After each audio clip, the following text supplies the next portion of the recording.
Hi, welcome to MarineMax Dallas. My name is Lyle McVeigh, and I want you to come by and check out this brand new Harris Cruiser 210. This is an awesome midnight blue color. It's got a really cool 10-foot Power Bimini on it. All right, welcome to the helm of this awesome Harris Cruiser 210. Right here we've got controls for our wet sound stereo. We've got controls for our Power Bimini here. We've got a wireless charger for your phone, and it even has a tilt wheel. All right, the floor plan on this boat is the SLDH, which means it has two captain's chairs here. And then it has the swing back lounge, so you can have it set up like this, seated forward facing.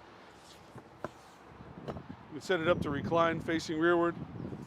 You can even lay it down to make a complete bed. Great for naps on the lake. Here at the stern of the boat, we've got a giant storage compartment that passes through to the front side of the lounge.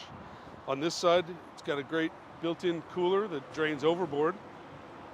Right here, we have an awesome wake tow, so you can tow skiers, boards, tubes with this 150 horsepower Mercury.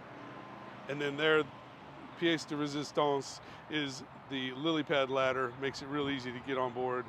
Your pets love it. It's going to be a lot of fun. Come on by MarineMax in Dallas and see us with this great new Harris.